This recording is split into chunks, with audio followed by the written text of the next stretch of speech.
And joining us from Abuja Studios is a guest, Mr. Abiodun Aikomo, is a special assistant to the president on white-collar crime. Public governance is about trust. The only business that is permitted for a public officer is farming. Every society, when crimes are committed against the state.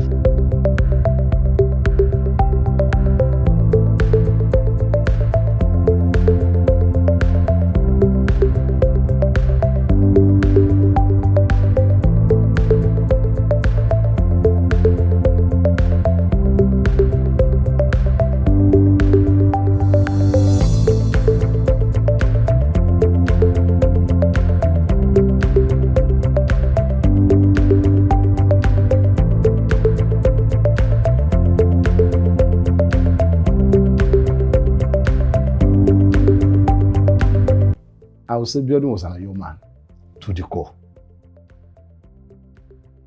He can recollect what happened 15 years ago, 30 years ago, vividly. He's a very diplomatic person. He's calm, he's intelligent. Biodun jẹ́ ọmọ gbà. It's someone that would drive you to want to be better. It's someone that would drive you to want to be very rich, extremely rich. He has this boldness to speak anywhere in the public. He can tell you a story a million times. The same story, he will repeat it on different occasions, and it will stick to your head. So he's a great storyteller in that regard. My name is Abiodun Ayodeji Aikomo. I was born on Christmas Day in 1979. My father was Job Sunday Aikomo. Was a great guy. I mean, he had an excellent spirit. And my mom, Alice Muradike Aikomo.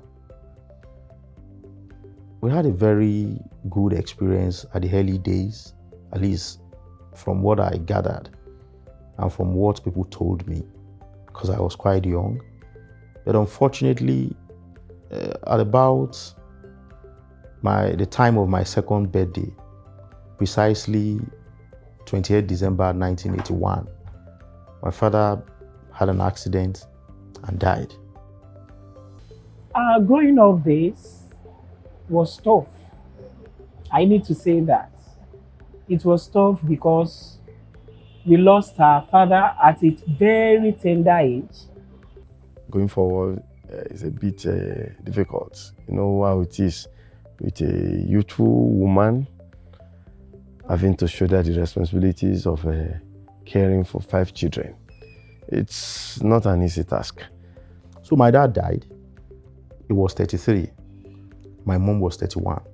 I was 2 years. I have 3 older siblings. And my younger brother was born 25 days after my father died. My earliest memory was my father's funeral. And like I said earlier, I was 2 years when my father died. But I don't know how I was able to remember. I remember the coffin. You know, there is this thing they call formica. They used to put it on furniture to beautify it. It had a brownish, dark brownish formica. I don't know the person. Somebody was carrying me on his shoulders because the crowd was mammoth. And at intervals, intermittently, my father's name, one of his names was Inaolaji. Somebody was just shouting, echoing, Inaolaji, you know, in a sorrowful, mournful manner. And it kept coming. So one day, I told my mom about my father's funeral, and she was shocked because that was actually what happened. He's the most popular kid in our area growing up. I remember anybody who comes to our house that time,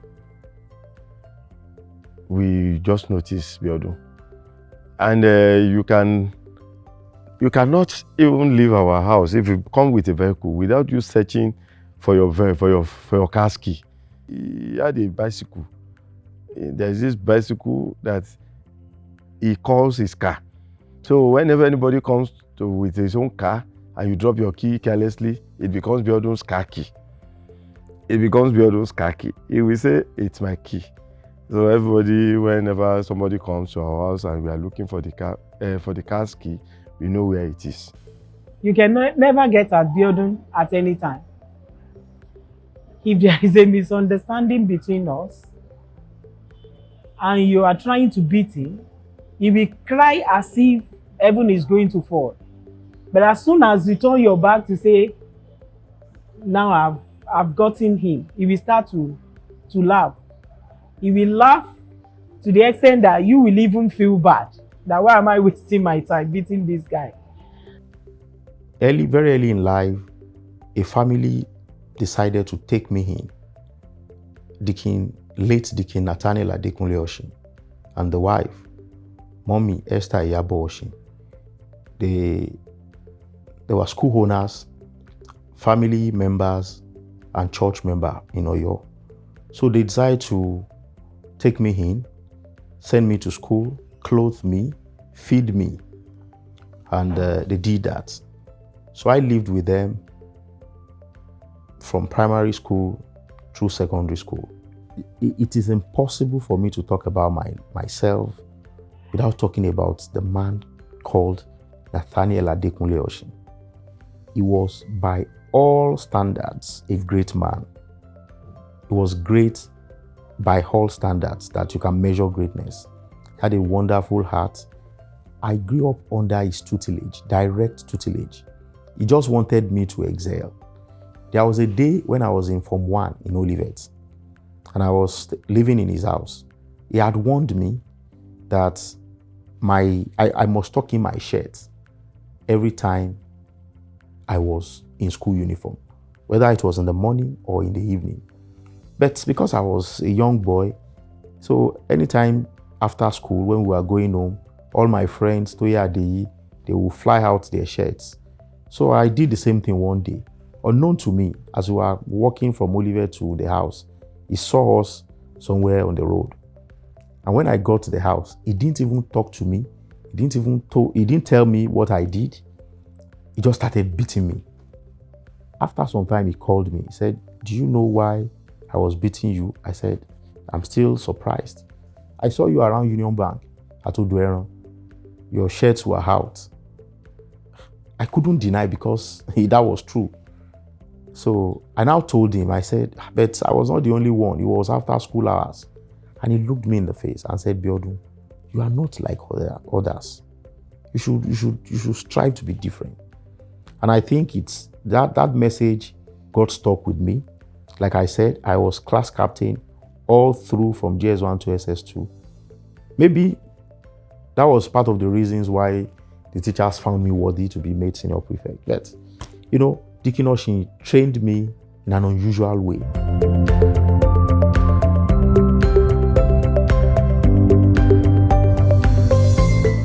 The school were to select prefects.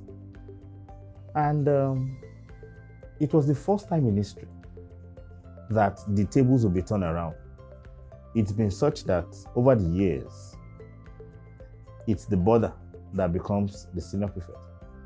But during our set, Biodun, who was a day student, became the senior prefect, while myself, who was the brother, became the assistant senior prefect.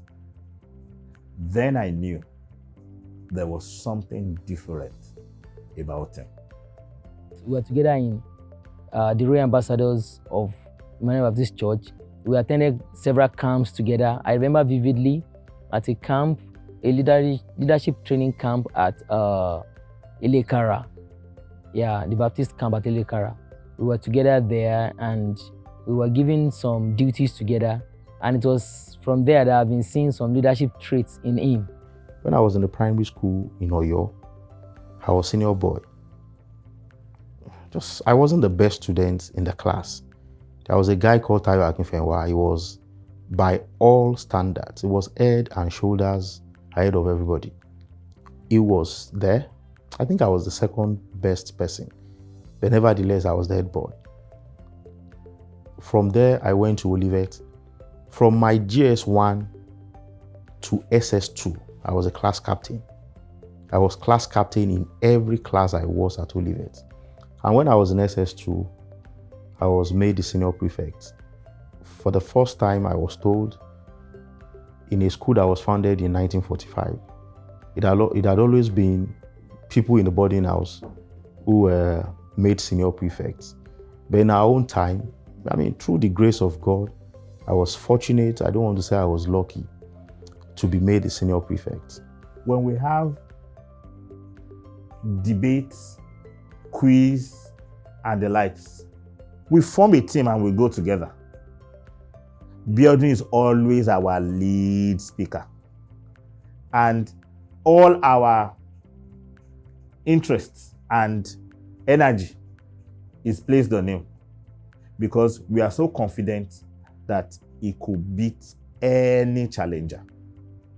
And the last year in secondary school, he was made a head prefect boy, I was made a head prefect girl, and we had to work together, and that brought us even closer together. The center of our discussion then used to be the fact that we really need to work hard in order to make it in life. We're never going to be a disappointment, never. That wasn't one of our options. And I remember we used to have a slogan then, anytime we talk, and we're going to say bye to each other. We used to say Ashuriri, meaning we'll make it in life. It was so though cheeky, but that put us in check. So I had a brief stint at the University of Ibadan, but I later rediscovered myself and moved to the University of Lagos to study law. I think that remains one of the best decisions I took in life. And that decision must have been ordered by God, because there was no serious support for me to take that decision. I was being graciously sponsored to school. Every kobo mattered. And I was already in 200 level. So why would you waste all these resources to say you want to start another course? But God was leading me, so I went to University of Lagos. But that is not, today I'm a lawyer, but that is not the testimony. The testimony is that at every point in time in my life, I've always experienced the presence of God. And I know him as very passionate about his hometown. Just earlier this week, I was using him to make example to someone that you can be talking to Biodun now, and the next minute he will tell you that he's going to Oyo. And you will ask him, did you think about this yesterday or in the morning? He said no, he just decided to go. Biodun used to say that there is no war that is worth fighting. And when he said this thing, I try as much as possible to fault that statement. But at the end of the day, I couldn't fault it. Now I live by that statement, that in life there is no war that is worth fighting. Even if you are likely to win, there is no war that is worth fighting. That used to be the saying of Biodun. And any fight you are likely to take that is not going to hurt to your person, let it go. Don't take it. There is no war that is worth fighting. Lawa Lule Sobe. Because I always tell them, you're water. And it was a lesson that I learned in life, early in life. It is not necessary. Even worse, after you are fought at the battlefield, you will still come back to negotiate. It may be from different positions, but you still end it up at the negotiation table. Sometime in 2014, around July, August, I went to a firm where I was working, Olaniwa Ajayi, to do internship, and we met there. And the rest is history. And though we used to fight, because he's the one directly after me. One, he doesn't like to be called Idowu. He doesn't like to be called Idowu. He will always say, Èmi ò ń ṣe irú ẹ̀ o, èmi ò ń ṣe Ìdòwú, èmi ò ń ṣe irú ìbejì o, èmi ò ń ṣe irú ẹ̀ o. So I don't want to be called Idowu. I think for me, the take home is always that Mr. Aikomo is someone that would not settle for mediocrity. So if you are someone around him, he just won't take mediocrity from you. It's either you are excellent or you are excellent. It can be a bit troublesome. He is, but he's a nice person. Abiodun is very meticulous, he's detailed, and he likes things to be done in a perfect manner. And I've learned a lot from him. Abiodun, as we all know, is from Oyo, so he loves amala and gbegiri. And he doesn't try different meals. He sticks to what he knows, what he eats, which is amala. He loves amala and gbegiri. We thank God that we are blessed with two beautiful children, a boy and a girl. Moyosara Aikomo is 4 years plus, and Ogmojibola Aikomo, she's 2 years plus.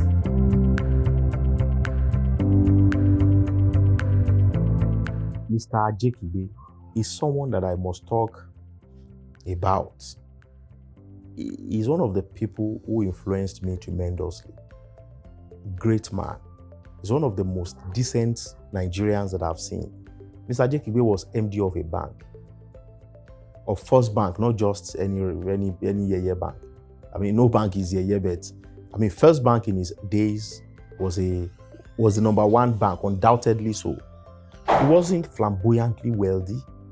It wasn't about, for him, life was not about acquiring assets in Banana Island, all over Lagos. He was just a decent, modest man. So towards the close of my years in Unilag, as at that time he had come back from London as an executive director in First Bank. So I had the opportunity to stay with him on Gerrard Road at Ikoyi, then on Bank Road. So I learned firsthand from him the virtues of hard work, of prayerfulness, of diligence, of contentment.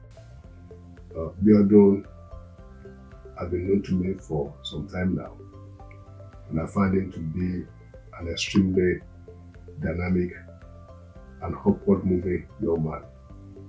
He's a man of destiny who's destined for great things. He's a professional, a thoroughbred. He is fearless, bold, and very daring. He's the type of young man we need in Nigeria. Olaniwa Ajayi undoubtedly is one of the best around. A professional firm with very, very excellent people. A competitive environment where you can learn. I gained a lot of equipment at Olaniwa Ajayi, which I'm finding very useful now. It was at Olaniwa Ajayi that I met Mr. Seyo Opasanya, who, in fact, I saved his name on my phone as Office Daddy.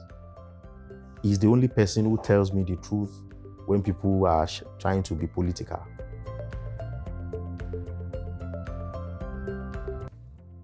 Well, today, to the glory of God, I work with the Attorney General of the Federation, which is, or who is, the office is an important office in the scheme of things. Every society is about the law. The law is the secret that binds societies together. So whosoever is the chief law officer of any country has a very serious, crucial, pivotal role to play in the society. And in Nigeria, a country with so many complexities, the chief law officer of Nigeria has a lot of responsibilities to carry out. And I'm privileged to be working very closely with the AG. To the glory of God, I've been part of a number of reforms in the past, ongoing, and we plan to do so many things in the future. So I'm grateful to God for the opportunity that He has given me. Trust and loyalty, that's what makes a man. So he should continue to do what he's doing and what he knows how to do best. Because I tell him, the sky is his beginning. Myself and Biodun, it's been our slogan that there is only one place for us, and that is the top. Abiodun Ayọ̀dèjì Àyìndé, o kú oríire ọjọ́ òní o, ẹ̀mí rẹ yóò ṣe ọ̀pọ̀lọpọ̀ ọdún o. Do not stop striving to be an excellent person. We sincerely want to wish him a very happy birthday. I wish him long life, prosperity. I pray that he may live as long as he wish and never want as long as he live. I will advise you and urge you to keep being who you are. Don't be carried away. I pray for God's blessing, more blessings for him. I pray for good health. And I pray that you continue to be a good and loving husband as he has always been.